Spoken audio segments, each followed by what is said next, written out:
Maya Angelou once said, "We delight in the beauty of the butterfly, but rarely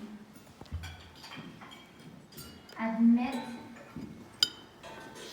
the changes it has gone through to achieve that beauty." I want everyone to take a moment and join me on a journey. Please put your forks and knives down, get comfortable in your seat, close your eyes, and take a deep breath.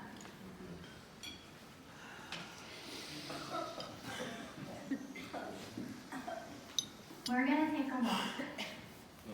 The sun is shining, the birds are singing, and it's a beautiful, warm spring day. We find ourselves in a grassy meadow, and we hear the sounds of a trickling stream. As we walk through the meadow, we smell the wildflowers around us and feel the butterfly wings flying just past our faces. When we get to the stream, we take off our shoes and sink our feet into the smooth, round river rocks. Sit down for a minute. Pick up that river rock. Feel the texture, how it shimmers.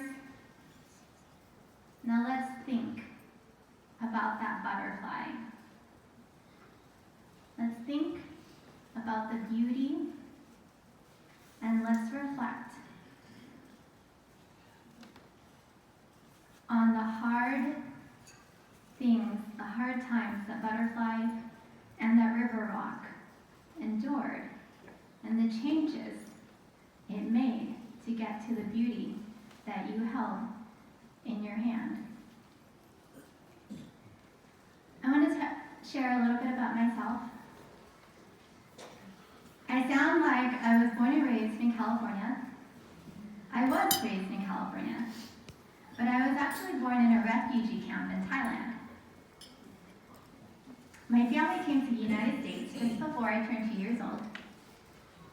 Not knowing the language, not understanding the culture, my parents found themselves facing something they never dreamed of having to deal with. Their daughter was going blind. They used high school translators, high school family members, to translate their visits to eye doctors up and down the California coast. They were told, "Oh, she's just developing and her eyes will be fine once she starts school." Then they were told, "Your daughter is going blind and there's nothing you can do." They even took me to a fortune teller. I remember a playground and a big grassy field. And my mom said, "You can play after the fortune teller sees us." We waited and waited and waited. And then the fortune teller told my parents, "Your daughter's blind because in her past life, she used to poke the eyes out of 4 kids and make them blind."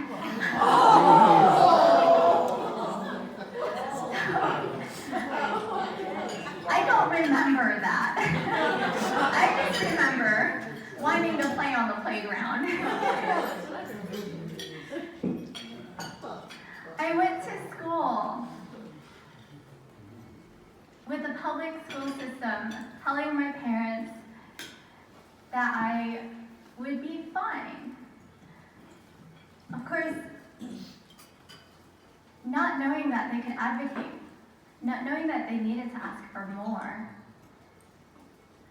And me, always wanting to please and feel grateful for everything that was given to me, I never knew I could speak up.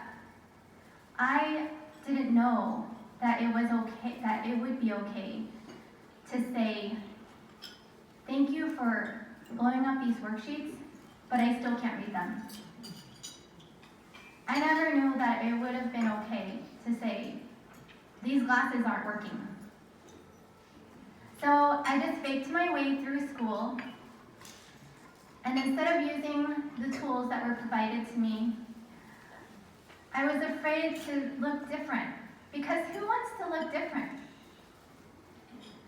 I asked for my CCTV to be brought home instead of using it in front of my peers. So every day after school,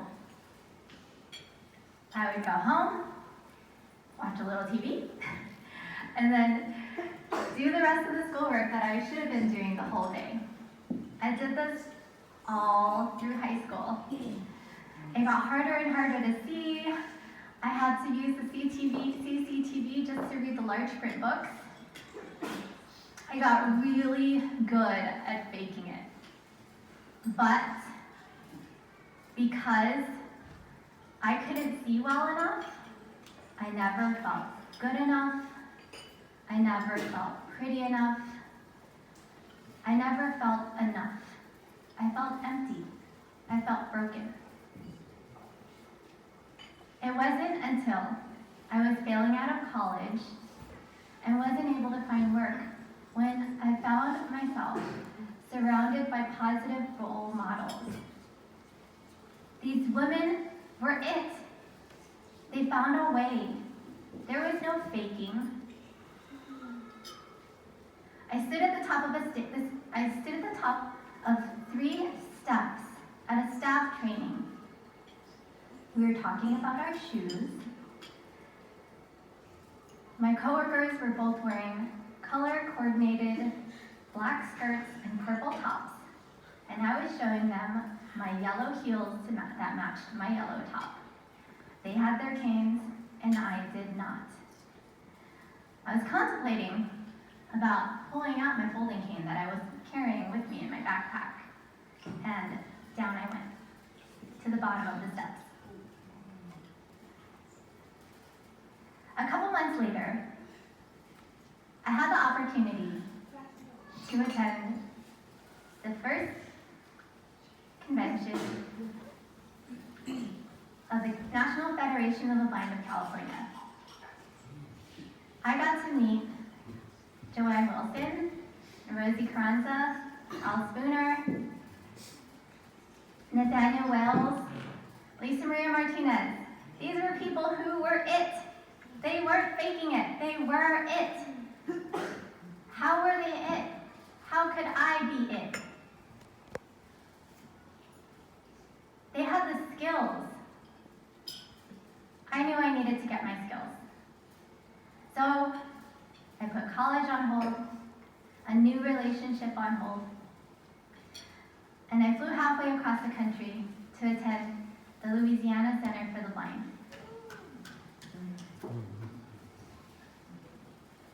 It wasn't easy. I remember those first few weeks jumping out of my skin anytime somebody said hello to me while I was on a cane travel route. I remember forgetting to take the towel off of my bread when I put it in the oven. I remember baking chocolate chip cookies and using salt instead of sugar. But I also still use the jewelry box that I made out of one solid piece of black walnut today. It sits on my dresser. And I have a whittle stick given by Jerry Whittle. Because I was one of the fastest Braille readers he taught. I went from reading no Braille to finishing my program reading 90 words a minute.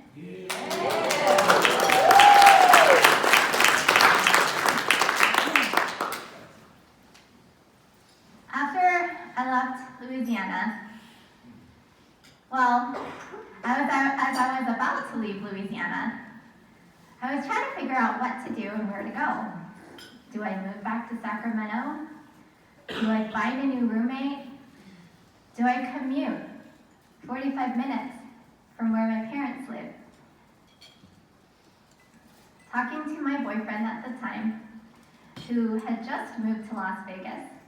He said, "Move to Vegas and marry me." Not quite the romantic proposal, but we are celebrating our 13th wedding anniversary this May.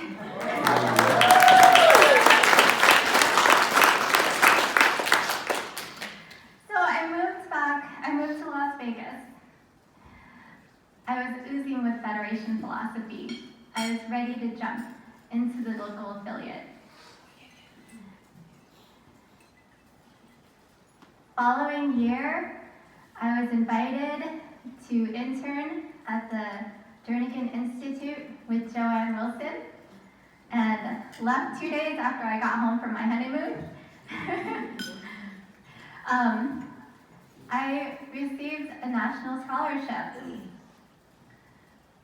and I found myself easily stepping into leadership roles. But it took a toll. It was too much, too soon. At one point, I was finishing up school, serving as the president of the National Association of Blind Students and the National Federation of the Blind of Nevada.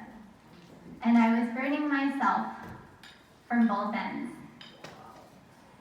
I had to take time away from the Federation to focus on my family and my health and my new baby. A few years later, in the pediatrician's office, after taking our daughter there for a double ear infection, he sat there just quietly observing our daughter and said, "Have you noticed anything wrong with her eyes?"